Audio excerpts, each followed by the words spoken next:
Aujourd'hui, je te parle du livre Shape by Shape dans le cadre du défi que je me suis lancé, 1 mois, 30 livres de patchwork à découvrir. Si tu es nouvelle ici, je vais te demander de t'abonner et d'activer la petite cloche pour recevoir les notifications de ce défi. Mais avant, générique!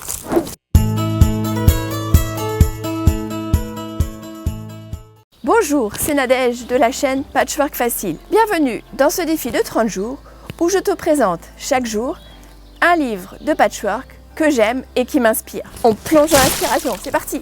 Et aujourd'hui, j'ai envie de te parler du livre Shape by Shape d'Angela Walters.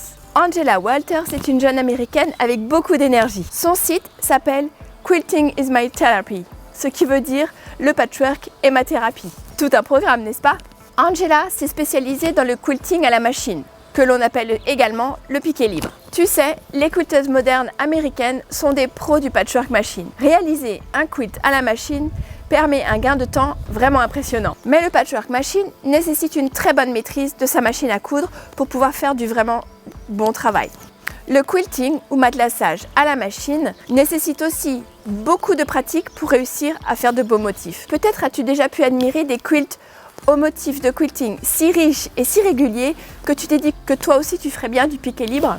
C'est ce que propose Angela Walters dans son ouvrage Shape by Shape. Elle nous offre un livre clair et concis, organisé selon les formes que l'on souhaite quilter. Rond, carré, losange, triangle, hexagone. Chaque forme permet de créer un motif bien spécifique et Angela nous montre comment s'y prendre. Les schémas sont clairs, avec des flèches pour nous guider dans le travail et les variations sont vraiment très riches et intéressantes. C'est vraiment un ouvrage ressource à garder près de sa table de travail pour pouvoir ainsi offrir à son quilt des embellissements quiltés de toute beauté.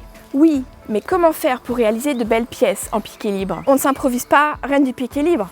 C'est ce que nous dit Angela Walters et elle nous le répète aussi sur sa chaîne YouTube. Pour faire de beaux ouvrages matelassés à la machine, il faut s'entraîner, il faut pratiquer, pratiquer et pratiquer. Pour cela, elle crée beaucoup de vidéos et de challenges sur sa chaîne YouTube. Comme ça, elle nous incite à nous y mettre. Elle nous montre les techniques sur une machine à coudre classique et sur une machine longue arm, la machine spéciale utilisée par les professionnels pour matelasser les ouvrages. Pourquoi j'aime ce livre? Ce livre ouvre les horizons en matière de motifs de quilting. Et réaliser le matelassage reste accessible sur sa machine à coudre, à partir du moment où l'on prend le temps de s'y mettre. Alors cela peut paraître un peu ingrat, mais faire du piqué libre demande de l'entraînement, comme de faire des gammes au piano. Et ce livre est un excellent compagnon pour faire ses gammes. Voilà, j'espère que cet épisode t'a plu.